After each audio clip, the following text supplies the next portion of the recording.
The Bostonian is Matt Perrault. This is our city. The book is Dave Sharapan. Pay him. Pay that man his money. Together, they are the Bostonian versus the book. You covered 12. Covered! Follow the show on Twitter at Boston versus the book. How do you like them apples? Bringing you the best insight on sports betting news, Matt and Dave's daily picks, and an entertaining and unfiltered dive into the sports betting industry. Here's Dave Sharapan and Matt Perrault. And here we go.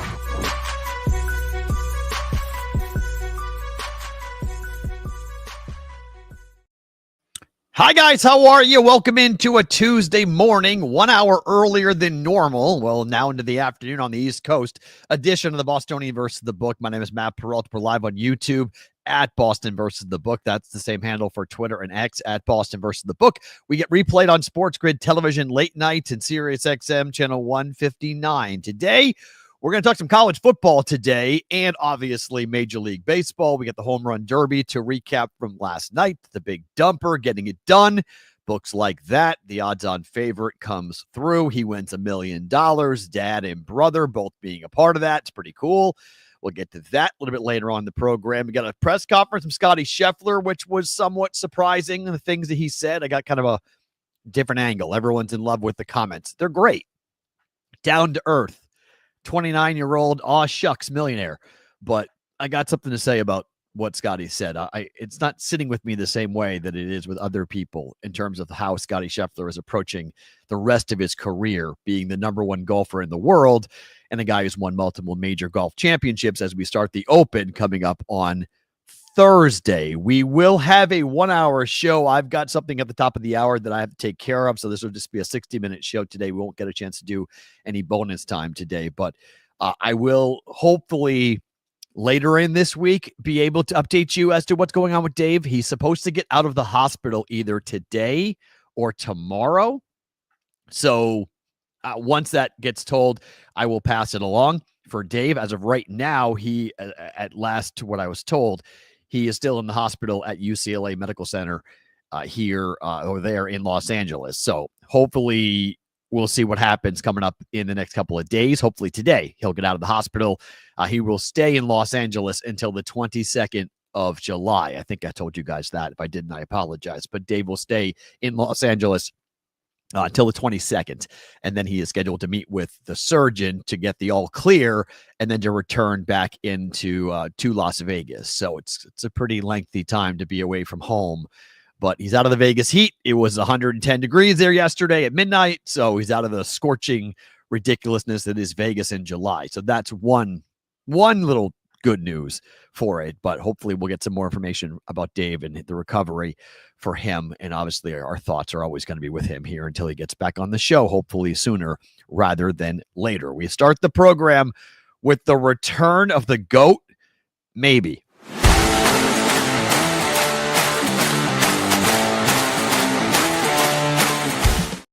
All right, so we are here on a Tuesday on July 15th, 2025. This is the type of story that will get picked up on July 15th of 2025 on a Tuesday. Nick Saban. Is Nick Saban returning to college football? Now, I normally wouldn't entertain this because I think it feels to me, it feels like this in the current conversation space is kind of like Belichick with the NFL, that like maybe Saban wants to come back, but maybe the game doesn't want him. Or why would you come back if you're Nick Saban? But this popped yesterday where radio host Greg McElroy in Birmingham came out and stated that he has been told that Nick Saban could possibly return to coaching.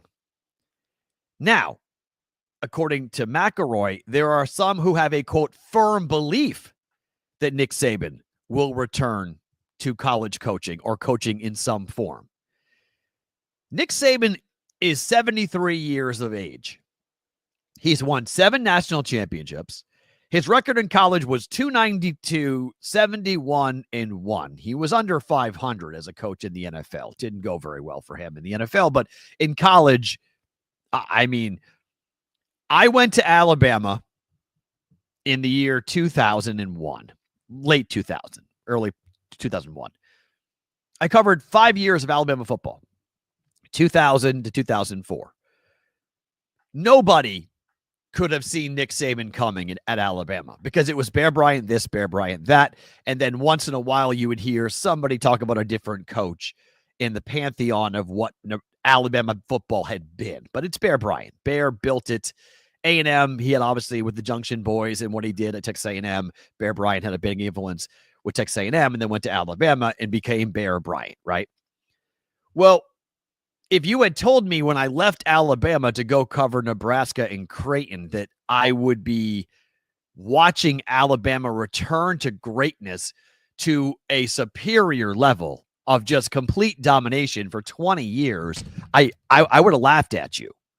There's no way I would have believed you. I would have been like, come on, that's not happening.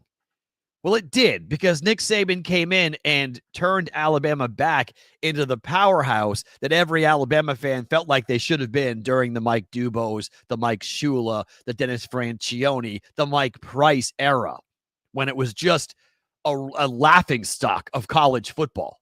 I mean, they went through coaches like socks. It was every year, hire, fire, hire, fire. I mean, Mike Shula single-handedly had the worst press conference I've ever been a part of when he was introduced as the new head coach of Alabama.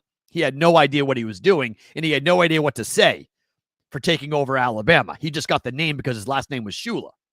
So this is a program that was down from where they expected to be, which is of the upper crust of the college football world. Saban came in and returned them to where they thought they should be. Nick Saban being out of college coaching at 73 years of age is unfortunate. I mean, getting Nick Saban back in the NFL, into college football would be a good thing. But he wants to coach in this era? He wants to coach in this NIL world? Like, this is where Nick Saban's coming back? Where is Nick Saban coming back? Because even Lane Kiffin yesterday confirmed that Nick Saban's going to be back. The head coach of Ole Miss, the guy that won a national championship as the offensive coordinator under Nick Saban, predicted that Nick Saban's going to coach again at 73 years of age. Nick Saban is not done coaching, according to Lane Kiffin. Again, this feels like somebody's agent trying to like, hey, if you don't give my guy a long-term contract, Nick Saban's going to be right there. But if you're a coach, aren't you concerned that you're getting fired? Nick Saban being out there lurking, I think, is different than Bill Belichick. Because Belichick, giving a coach all control in total power in the NFL is hard for owners to do that. It's not comfortable for an owner to go, all right, Bill, here are the keys. An athletic director doesn't care. An AD is responsible for the entire athletic department. If they hire Nick Saban, they're considered a god. They got Nick Saban. Like, if he goes, and he's been a coach at LSU, won a national championship, been a coach at Michigan State, been a coach at Alabama, this is a guy who has been, to the mountaintop multiple times. So you're an AD, you're comfortable giving Nick Saban the keys. So at 73 years of age, it's not hard to say, hey, Nick, go ahead. Be a part of it. Everyone's going to ask, why? Why would Nick Saban go back to college? I think the answer is loyalty, not Alabama loyalty. Loyalty to the sport. Remember, Nick Saban said this publicly. Nick Saban said, all the things I believed in all of these years, 50 years of coaching, no longer exist in college athletics. That's his take on the NIL world that we currently are living in. 50 years of coaching, it no longer exists. I think the reason why Nick Saban would go back to college is because I think he feels like it's a broken system and he can fix it. Now, is it he alone? I don't know. But I think at 73 years of age, why else would you go to coach college football again? You're on TV. You have the cushiest of cushy gigs. I mean, TV money versus football and football responsibilities. I mean, that's not even a question in most people's minds. Yesterday, publicly, Paul Feinbaum of ESPN said that Nick is not going to coach again. He predicted that Nick will not coach again because Nick likes playing at the best golf courses in the country and showing up on Saturdays to the biggest college game and being held up as a savior God figure. Like, who dislikes Nick Saban right now? Like, really? Other than like maybe Auburn fans who hate Nick Saban. Who really hates Nick Saban? Nobody does. He's Nick Saban. He's like the yin to the Pat McAfee yang on game day, right? Pat's on the table, taking off his shirt, going crazy, and Nick is just like stoically sitting there going like, what is this guy doing? I don't understand. Why would you go back to that? Other than loyalty, other than feeling like you need to be some type of guiding force through this forest of NIL and lawsuits and payment for players and sharing of revenue, all the things that are being discussed right now in college football that does not feel like college and feels very much like the NFL, that maybe Nick feels like he could be a bigger voice if he was a college football coach of a power conference. The question that I have, and I've been racking my brain, you guys can answer this in the comment section. Where would he go? Like, where would Nick Saban go? If you're Nick Saban, let's say you could have the pick of the crop. Like, you could literally take whatever job you want. Where would you go? You wouldn't go to Alabama because that would mean that Kellen DeBoer is getting fired, and Nick has had an office down the hallway from Kellen DeBoer since he's been hired. So there's a relationship there between Nick and Kellen DeBoer that I don't think Nick would step on him and say, get rid of him, I'm coming back. So, okay, he's leaving Alabama, he's leaving television, and he's not going to Alabama. Well, he's not going to go to LSU unless Brian Kelly gets fired, but that would be surprising to see him go back to LSU. Would he go back to a Big Ten school? The first thing that popped to my mind is that maybe Michigan. Maybe he'd want to go back to Michigan and coach Michigan State. Why don't he could go coach Michigan? If Michigan made a decision in the wake of the Harbaugh situation to say, okay, Michigan's won a national championship. Last year was a step down. You have a coordinator now turned head coach there. So maybe you have a chance to take over that job. So maybe Michigan would make sense. USC. Okay. That's not a horrible thought in the chat to have him go to USC. But again, that's another one of his, I don't know. It's another one of those places where, like, you see Nick Saban working on the West Coast. It is the Big Ten. But do you see him working on the West Coast? I don't know. Penn State. Now we need Dave here. I don't know. James Franklin gets blown out. When does James Franklin get fired? If you are going to fire James Franklin after what's going on for the last 5 years because you need the guy to get you over the top, like, I mean, he's a student of the game. So obviously Joe Paterno and what he built at Penn State, to have him go there and win a national championship at Penn State, he would be a god. He already is a god, but even more so. Okay, maybe, but you have to fire James Franklin. And I don't think, I mean, James Franklin making as far as he did in the run he made last year in the playoffs, I think it's hard to fire him and say you didn't do what you were supposed to do. Like, I think you would need to have a program that used to be dominant. And it's kind of funny because I'm searching my brain going like, okay, what school would make a lot of, how about Florida? What about Florida State? What about a school in that part of the country? He coached in Miami. He coached in Florida before. It was in the pros. But what about Nick Saban going to a Florida, a Miami, a Florida State? What if he went to one of those three schools? That's where my brain goes when it comes to if Nick Saban is going to return to college football, that it feels like that's where but here's the problem. If you go to Miami, you're going to the ACC. You go to Florida State, you're going to the ACC. Now, clearly, you could dominate that pretty quickly and you could win that. But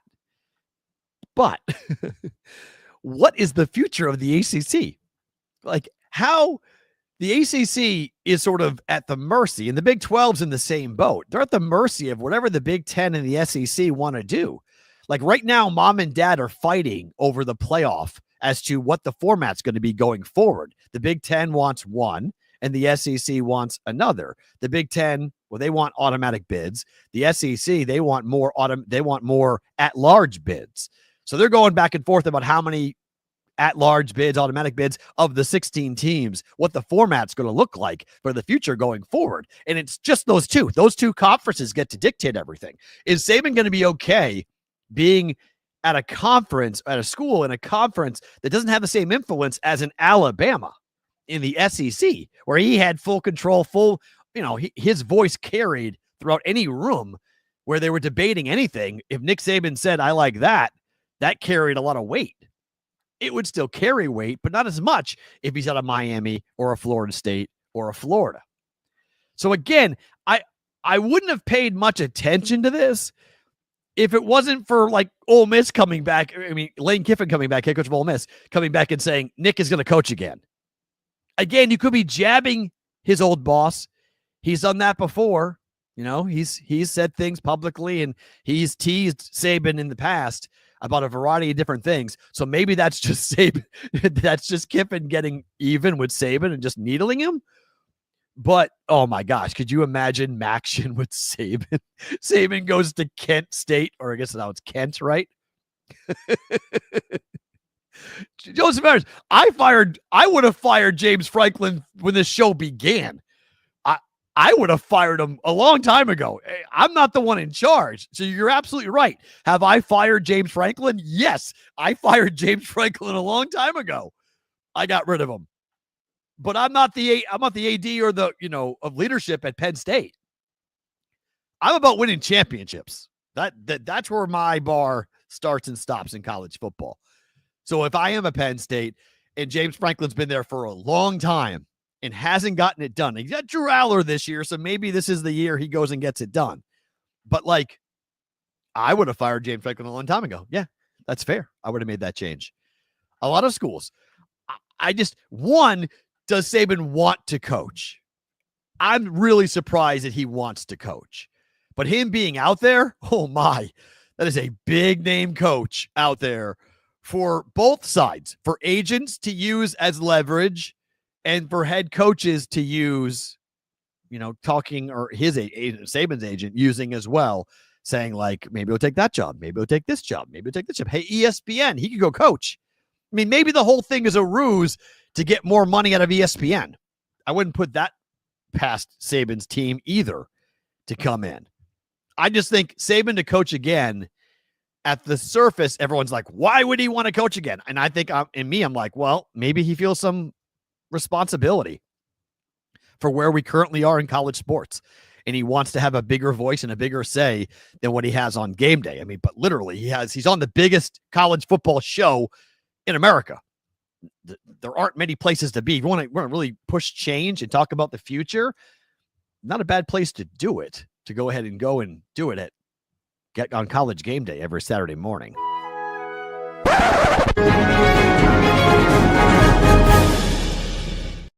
All right, what happened last night? ESPN, oh boy, the home run derby. Oh. We'll get to Cal Raleigh here in a second.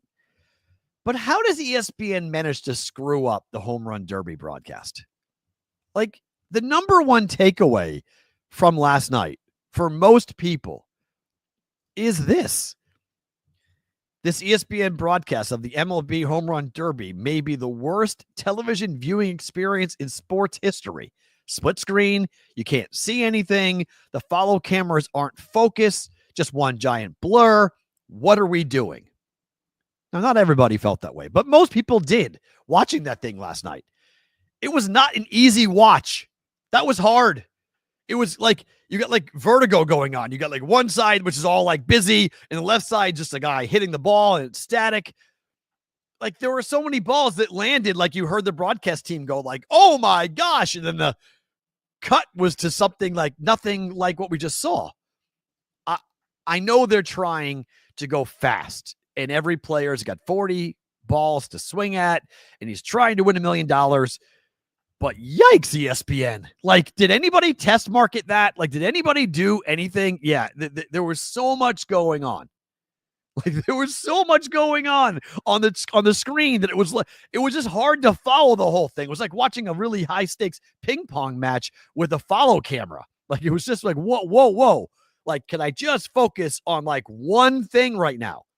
Just give me a static camera and let the ball fly. Like, I want to see the ball land. Can I see the ball land, please? And I felt like we weren't watching that as much. Then I don't need to watch the hitter all the time. But that viewing experience, that was not a good night for ESPN last night. That did not go over well with the general public. But Cal Raleigh won $1 million by winning the home run derby with his dad pitching and his brother catching, and he became the first catcher to ever win the derby. Good night for the books. I mean, everybody was on all sorts of, I was on the number 2 option in O'Neal Cruz, who hit a 513-foot home run for the longest home run of the night. So I got that right. He hit way over 471.5. He crushed that number. So that was good. Everybody did. The balls were juiced. I mean, they were like ping pong balls. They were flying. They had so much spring in them, which was good because people want to see those types of home runs. They want to watch, unless I guess if you're Chisholm who can't hit the ball, out of the infield practically. That was brutal. 3 home runs for him. I think if you're a baseball nut, you had fun with that last night. But I think for the casual, like the casual fan was bored by that. Yeah, I do miss that. I'm old though. Chris Berman doing back constantly during the home run derby was fun. I don't know. I liked Chris Berman doing stuff. I liked it. But if you're a casual, I don't think you enjoyed last night. I think if you were a diehard like me, I think you enjoyed watching it. The storylines were fun. Watching guys like O'Neal Cruz getting his moment in the sun was fun. Cal Raleigh is going to be the story of the summer. He's not going to win the MVP unless Judge gets hurt. But if Judge gets hurt, he's your AL MVP. But him winning the home run derby and setting records in history, and this is a guy who is powering this offense for the Mariners. They're a wild card team at the moment, but they might be able to run down the Astros in the second half of the year. Cal Raleigh is the story of baseball. Yeah, I mean, just a story. Yeah, it's his year. It is his year. I would agree. He's got 38 home runs at the break. Most home runs at the break for a catcher. He's already, most likely going to put every single Johnny Bench home run hitting record to shame this year for a single season. So, and on top of it, he's a switch hitter on top of that. So he's not only just, he hit from both sides of the plate last night, which was super cool from the home run derby perspective to have that happen. So it is Cal Raleigh's year. He's been awesome. Thought the dad and the brother and him and having that was really fun. I thought McAfee really enjoyed himself with the nickname last night, which was pretty cool to have him kind of get involved with that and talking about his nickname and the big dumper. But is it his year? Maybe. But again, if the Yankees continue to struggle and if Judge continues to struggle, that does open up a shot here for Cal Raleigh. Remember, we were talking about minus 20,000 at one point for Aaron Judge to win the American League MVP. Like, there was no question here that he was going to win it. But now, while he is still a large favorite to win it, Cal Raleigh, he now has the public's attention, and it is a popularity contest in a lot of ways. He's got the attention of the press and the public by winning. It's a made-up event, but winning the home run derby, not bad. Not bad for Cal Raleigh. This story, it's a little sad.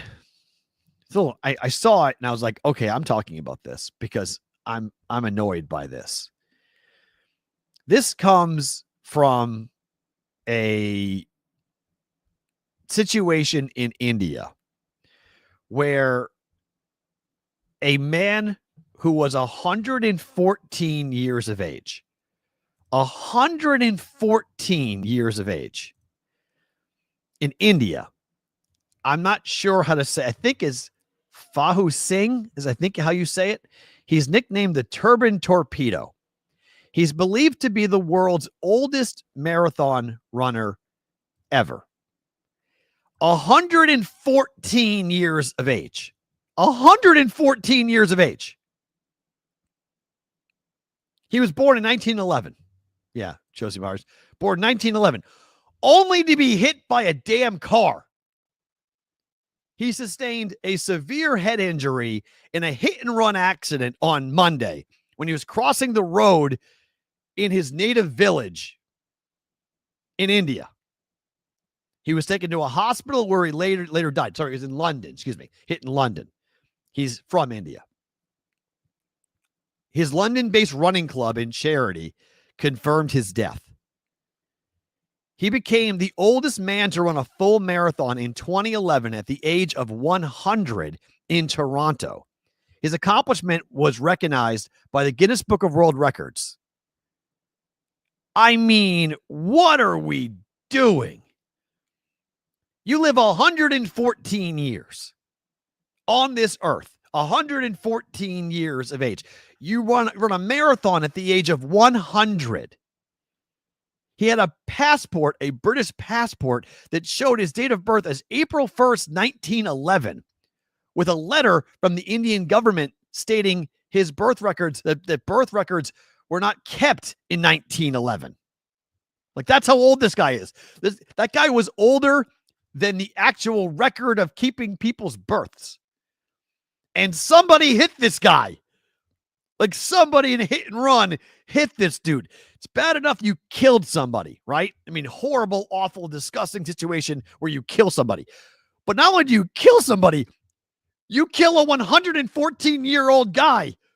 He escaped death in every other way. And that's how he goes out. I mean, I guess that's how he'd want to go out. Like, not outside walking. But, oh my gosh. That is unbelievable. He was killed in India near his native village, but it's being reported mostly in London because of where he ran his London-based running club and charity. He lived in London. I saw that today and I was like, you got to be kidding me. He ran the London Marathon at the age of 89 in 2000. He ran the London Marathon, his first marathon. It went on to do so 8 more times. He ran the 2003 Toronto Marathon in 5 hours and 40 minutes. I mean, what? This guy's in his 90s running a sub 6-hour marathon. Unreal. Awful that that's how the guy gets taken out. Like, come on, man. What are we doing? That's how he goes? 114 years of age. What a life. What a story. Make the movie now. And then find out who killed the guy. Ugh. Awful. Awful, awful, awful. This story is making some big news right now. And it's from the Open Championship. And it's Scottie Scheffler. Scottie Scheffler today had a press conference where he got very philosophical. He got very, very deep about his life, talking about his life as a father versus life as a golfer. And everyone is going, wow, this is an amazing, amazing quote. He said, this is not a fulfilling life, talking about golf. It's fulfilling from the sense of accomplishment, but it's not fulfilling from a sense of the deepest places of your heart. There are a lot of people that make it to what they thought was going to fulfill them in life.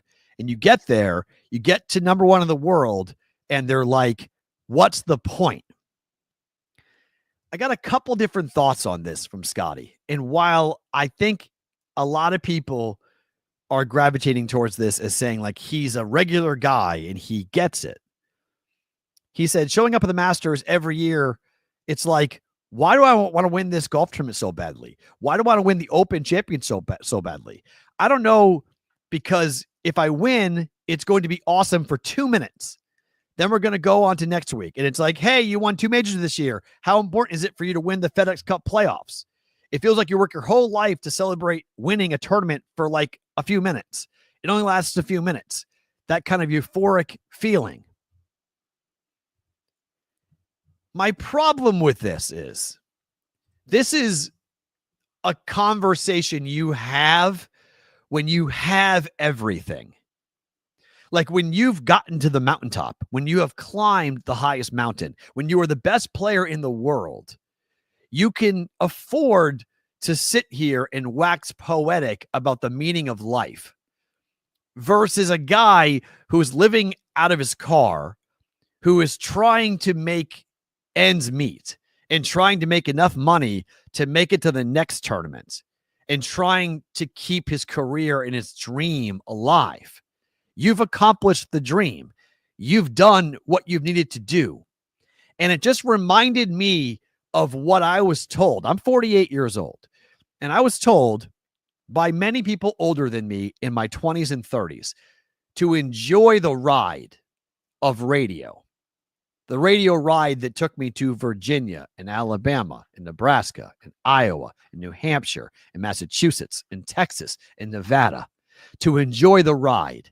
Because when you get to where you want to be, you're going to look back and go, wow, that was a lot of fun. More fun than I'm having now. And that's a reality. I've told this story before for myself. The most fun I've had in my career was when I was the poorest and I was living in Alabama and I was taking an RV every Saturday to the Alabama football game, no matter where it was, and then traveling the South for 5 years. I'm in my early 20s. I'm just some kid. I'm 23 years old. I don't know what's going on. I have no money. I don't have a life, friends, family, nothing. I am 2,000 miles away from where I grew up, and I'm living in a place that culturally I don't understand. Like, I've never heard of a dry county. I've never heard of Wednesday Bible study. Like, I don't know any of these places. I've never heard of any of it. So I'm walking around living in this life, working morning radio, getting up at 4:00 in the morning and doing a 3-hour radio show. And I don't know where I am or what I'm doing. But I got to WEI. My dream was to go work for WEI in Boston. And I got there. I got to the mountaintop. And I get what Scotty's saying. You do turn around. You're like, okay, I got to where I wanted to get to. I wasn't married. I had no children. I didn't have a family. My immediate family was all in New England. Everybody was turning on the radio going, oh my God, there's Matt on the radio. This is amazing. This is crazy. I can't believe he actually got here to be on WEEI. And he got to he fulfilled the dream. At the time, EEI in Boston still is the #1 sports radio market in the country. And EEI was right there. When I went there, they weren't getting beaten as badly as they do now by 98.5. The Sports Hub destroys. They're the leader in the country for ratings, but EEI still does really big numbers, and they're still the home of the Red Sox. And so I was doing pregame and postgame for the Red Sox, for the Boston Red Sox, my dream team. I'm doing postgame reaction call-in after the Red Sox game is over on WEEI in Boston, across all of New England, like dream type stuff, right? My only concern or issue with Scotty is it does, while it sounds great to the average person, I just wonder how his competitors, how his fellow golfers or guys who are on the lower level tours are going to take this to be like, what's the point of all this? I'm a multi-millionaire. I'm a multi-major champion. I've won the Masters. I've accomplished everything that you could want to accomplish outside of the career Grand Slam. And yeah, I strikes me as a whiny baby. I think there's that.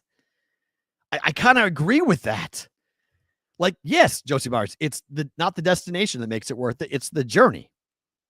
And yes, you can win tons of money and still be very lonely. And I'm not saying the line that he said that so many people are talking about today about he'd rather be a great father than a great golfer. I agree with that, but I think we're screwing up the conversation here. I think we're kind of mixing messages by saying that. Like, no one's saying that your job, your role as a father is, you as a golfer, it's more important to be a golfer than it is to be a father. No one's saying that, including myself. But at 29 years of age, he's got a lot of golf left and a lot of professional rounds left if he wants to play professional golf. And this doesn't strike me as somebody who wakes up every morning with the burning fire and the burning desire of somebody who wants to be out there on tour. And I really wonder how much longer Scotty's going to play. Because, one, the fans don't like him. It's not that they dislike him. They just don't like him. Nobody really gravitates towards Scotty Scheffler. He's just kind of like, I don't know, he's the golf equivalent of Wonder Bread. Like, he's just there. Like, it's fun to watch him when he's on TV or fun to bet him when he is there, but nobody outside the golf world is gravitating to Scotty Scheffler. Like, one, everything he is doing, Tiger already did. Like, we've already seen all this stuff. Like, most golf fans are between the ages of 40 and 70, and they've seen it, right? We've all grew up with this. The magic.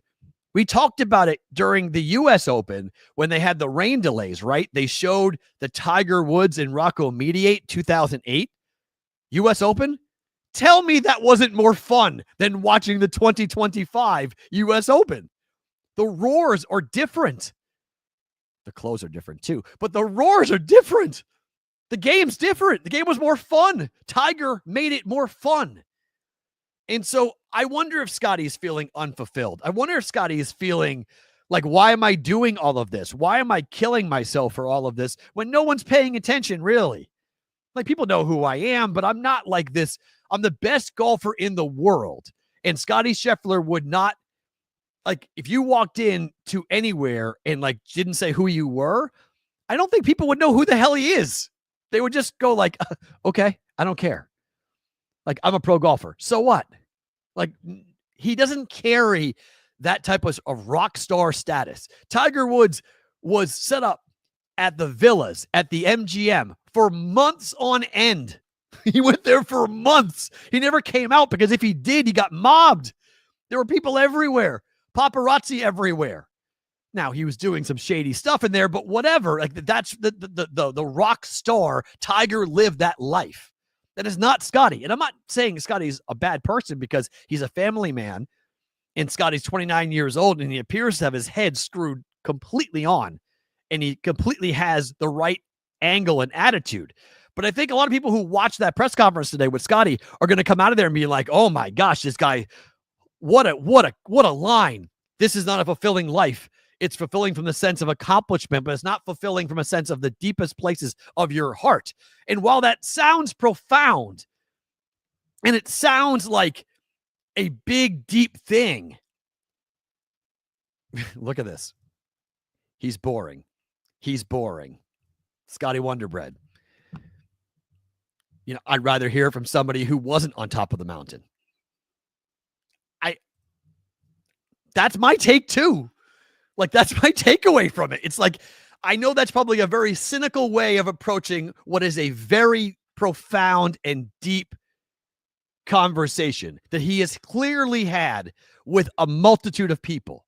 And so he took it, and he asked the press, he's like, am I making any sense? Am I making any sense? Like, with what I'm saying? And I think the humans in all of us, the humans are going to say, well, yeah, this is an incredible, very focused and level-headed approach to a hyper-competitive sport for your profession. That he's got the right mindset. That, like, he's putting things in the right place. Your family comes first. All of these things. I just think it's interesting, again, if you are somebody on tour and you're trying your hardest to make a cut. Like, you're trying really hard to make a living playing this game. And Scotty Scheffler is saying, what's the point? Like, if you get up in your dream, and I talk about this with my kids at UNLV all the time, like, if your dream is to pursue something that other people are calling it crazy, but you in your heart need to do it to make yourself able to live with yourself, then do it. It feels like Scotty Scheffler, and this is a very different analogy, okay, but let me just make it anyway. I was the best at soccer. My best sport was soccer. I lettered for 3.5 years. I played halfway through my freshman year. I was called up to varsity, and I never left. I started for 3 years in varsity. I was recruited to play college soccer, Division II, Division III soccer, okay? Not D1, but D2, D3. I went on numerous recruiting trips. I hated soccer. I wanted to be a basketball player. I wanted to be a point guard. That was my favorite sport, was basketball. It was how my eyes went. I had a variety of things that happened. I've told the story before as to what happened between my sophomore and junior year. I got myself in a whole mess of trouble between my sophomore and junior year in high school, and everything blew up. And I quit playing basketball because I was going to start at JV as a junior, and I was pissed off at the coach and said, screw you, I quit. And he was like, fine, you can quit. Which is why I wound up being a talk show host and going into sports, because I was so mad at myself for all of that. It sounds like Scotty wants to be doing something else. Like he's the best golfer in the world, but it sounds like Scotty would like to be doing something else. Now, I don't know what that is. Maybe it's being a minister. Maybe it's being involved more with his church. I don't know. But this does not sound like a guy who wants to be where he is right now. He says he wants to win. He's like, I really want to win these tournaments. And I'm always asking myself, why do I want to win these tournaments so bad? Because I get 2 minutes of, celebration and then I'm done. There's people that would cut their arm off for that 2-minute celebration. He's talking about it like it's a oh-hum whatever moment. For some people, they're waiting their entire life for that chance to win that tournament, that one tournament. And Scotty's like, whatever. Take it or leave it. Doesn't really bother me. I don't care. Okay. I just wonder how somebody else is going to perceive this, who is literally every moment of their day thinking about ways to become a better golfer. And Scotty is blessed with insane talent. I just wonder how people who aren't as talented as him are going to take that, because it does sound pretty cocky. It does. Everyone is praising Scotty Scheffler today, and I heard that, and I thought it was kind of arrogant. I thought it was kind of like, that's got to suck if you're somebody who's trying really hard every day to make it on tour, and Scotty Scheffler says, well, what's the point? What's the point? To some kid who's 22 years of age trying to make it on the PGA Tour, where his mom and dad is telling him that he shouldn't be doing that and go get a finance job, go get something that really pays the bills. Stop this little golf thing you got going on. Yikes. Yikes. That's got to be harsh. That's got to be hard to deal with that, to handle that, to hear that, going like, wait, what? I don't know. Maybe Scotty should just stop playing. Like if it doesn't fulfill you, if this doesn't help you, why are you doing it? Like you have all the money in the world. You're 29 years old. You'll never need for a thing ever again. If you don't love that 2 minutes. I mean, Tiger talked about that forever. You play the entire year, the week to win that major, to get that moment. That's supposed to be the mountaintop. You get to the moment. It's professional versus personal. They don't have to cross. They don't have to be together. You could be a professional and a pro golfer and a damn good father and a damn good husband. That's between the lines. We're talking about it, right? Guy gets in there between the lines, different type of player. Mentally, different place. Off the field, off the course, locked in on my family, on my daughter, on my son, on my wife, on my family, right? Whew. Interesting take from Scotty today. Again, on face value, everyone's going to run around and say how great Scotty is. And oh my gosh, he's so level-headed. I heard it differently. I heard it as a guy that makes me ask some pretty direct questions of like, if you aren't being fulfilled, what the hell are you doing it for then? Time to talk about tonight.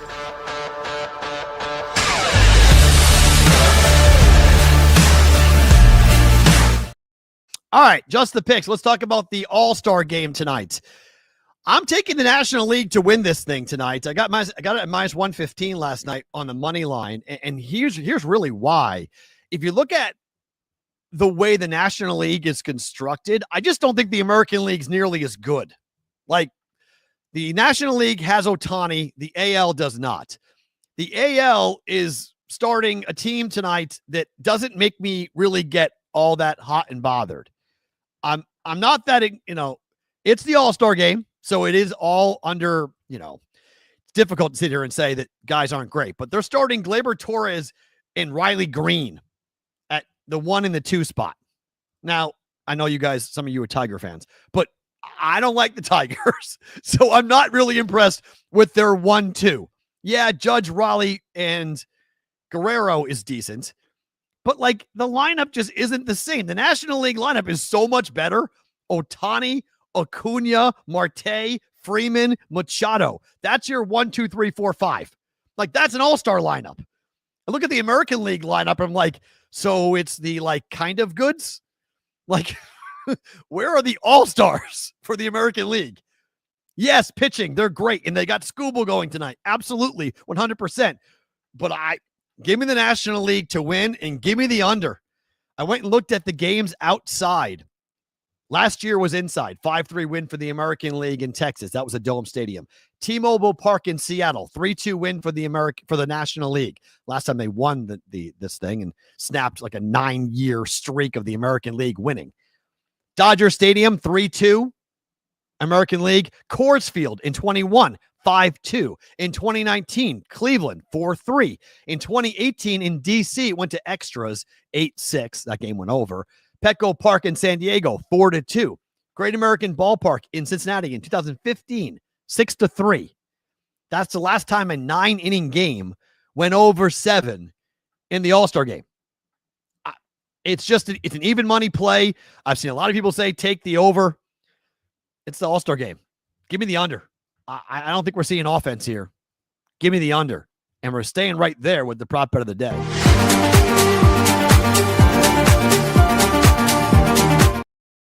So here we are with our BvB prop bet of the day. Hit it yesterday with the longest home run over 471 for Cruz in the home run derby. I'm going Nerfy. No run in the first inning. I look at Skeens and it's Scooble and it's damn expensive. Okay. It's up to minus 180 at certain books at the moment.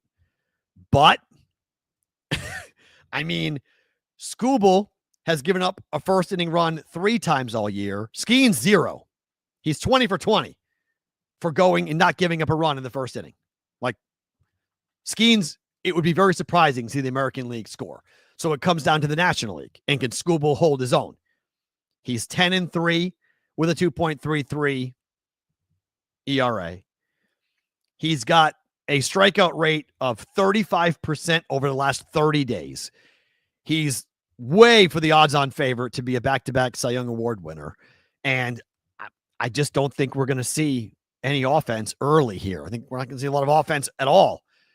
Again, I don't think the American League is going to score with that lineup. It's Ohtani and company, but it's Scooble in the way he has pitched. It's expensive, but you only pay the juice when you lose.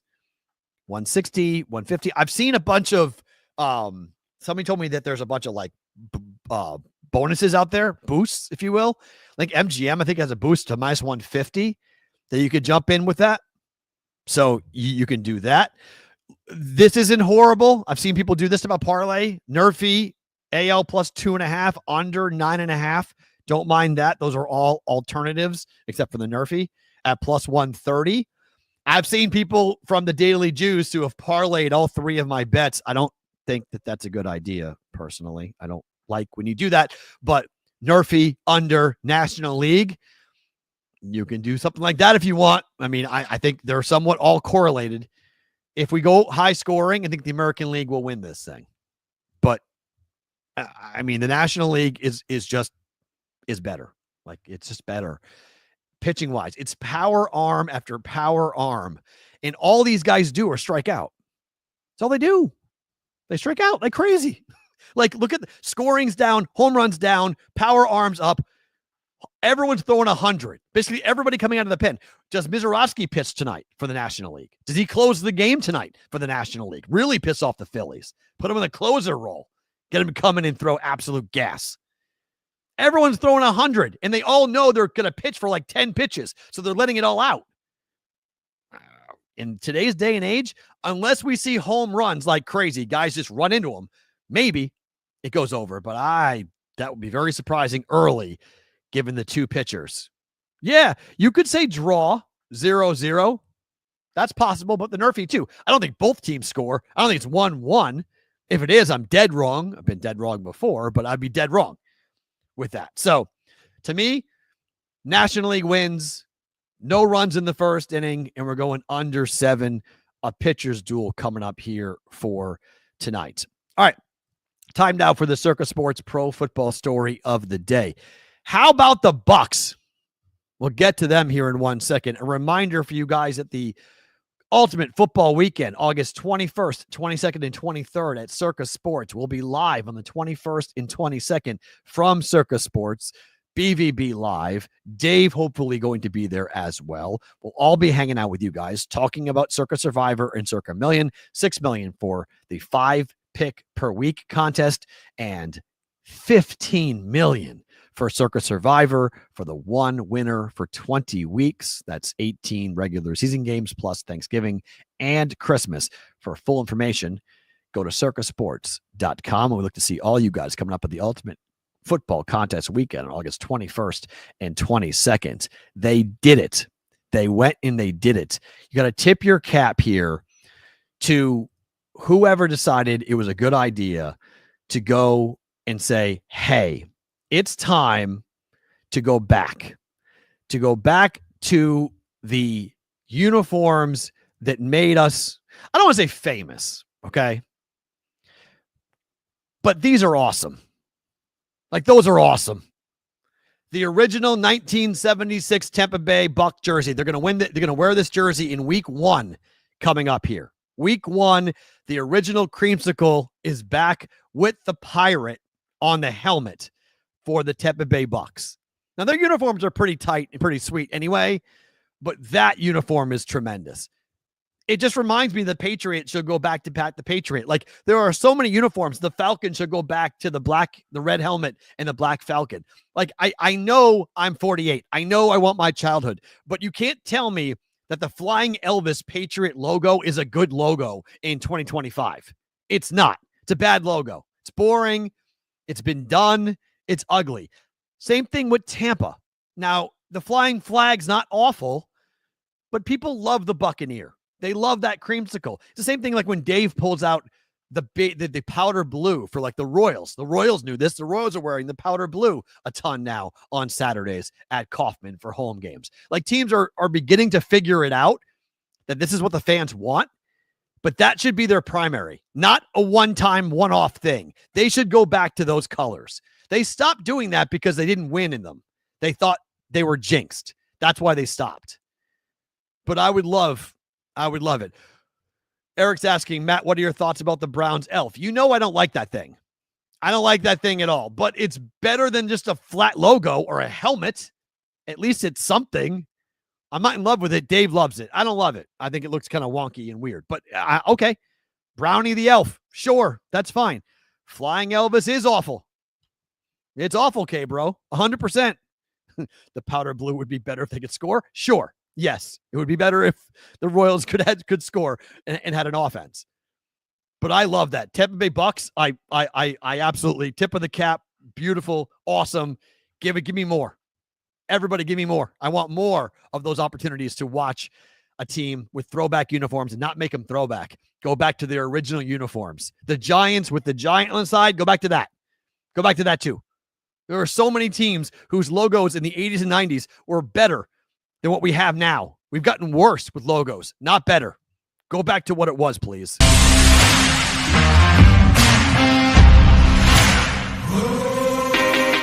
All right, it's time for the Brigade Proxy Service college football team of the day. We started with Alabama and what's going on with their former coach.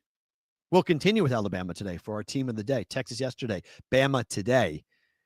Brigade Puck Service. You guys can sign us up or get signed up with us. 702-570-8255. Reminder that I'm in New Hampshire till August, and Dave's out of commission for a while. So we need to make it for August. We'll make the appointment to have you guys come in. If you have to come to Vegas and need a proxy, we can help you get set up with one. We'll put you on with one of our friends. We'll get you taken care of. So if you're coming to Vegas, you're like, oh, Matt, I was going to use you guys, but I only am coming in at this time in July. What can I do? We'll take care of you. We'll get you hooked up. Don't worry. Friends of ours will take care of you and get you situated. But if you are able to move it around, the best time is to come in for the Ultimate Football Contest weekend with Circa on the 21st, 22nd, and 23rd.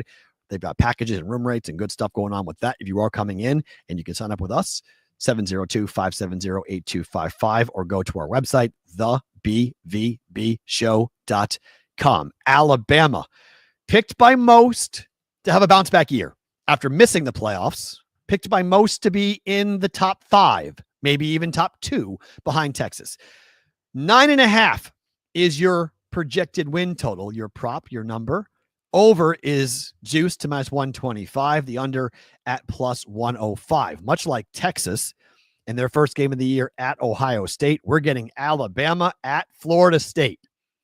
This is going to be fun to watch this out of the gate. Huge opportunity for Florida State.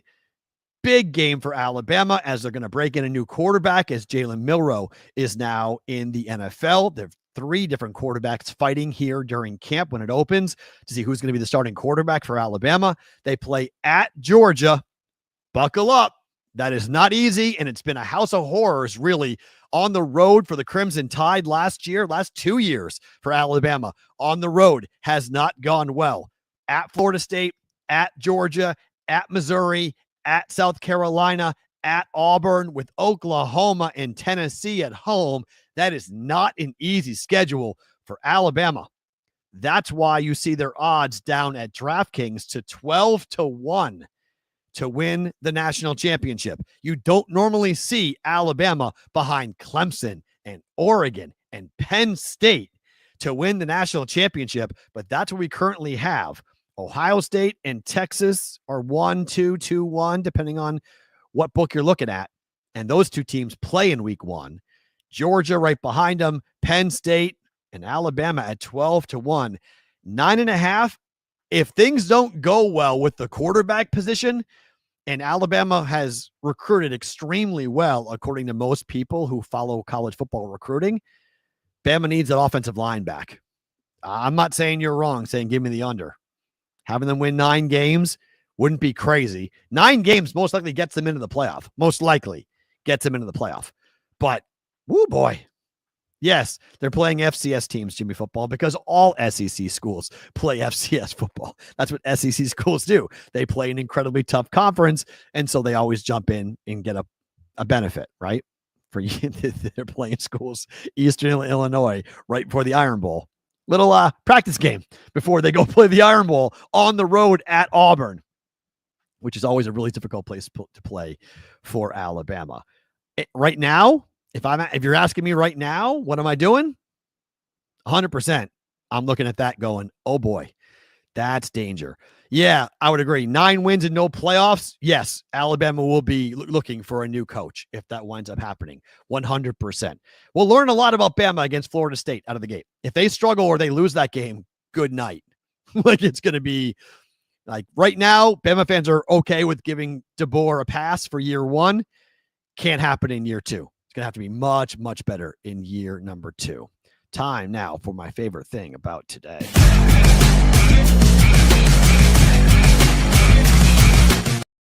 All right, for me, favorite thing about today. Look, this has been a pretty emotional couple of days, couple of weeks, obviously, for everything. And it's, I woke up today and I thought to myself, my gosh, I really appreciate you guys and really appreciate what we're doing here. And I think Dave will really appreciate it because you guys have been here.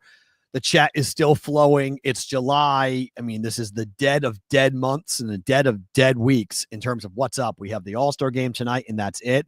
And you guys have been here. I just moved the show an hour early. You guys are still here in the chat. So my favorite thing about today is that somehow this experiment is continuing and it's working. And we're able to keep this rolling thanks to sponsors like Cut and Circus Sports. So huge thank you to them and what we have been doing. And if you haven't used either one of those and you have a chance to use either cut.com or go to for circusports.com, please use our sponsors. It's how we keep ourselves going here as we head on into the football season and get rolling, and hopefully have Dave come back at some point in the very near future.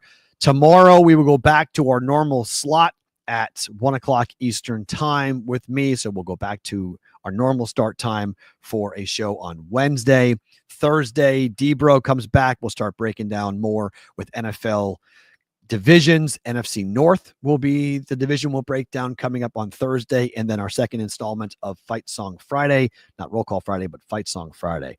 Back tomorrow. No bonus time today because I have to jump. But if you're watching on the replay, thank you for being here. If you're watching live, also thank you for being here. Like, comment, subscribe, tell somebody about the show. We're back tomorrow for a Wednesday's Bostonian versus the Book.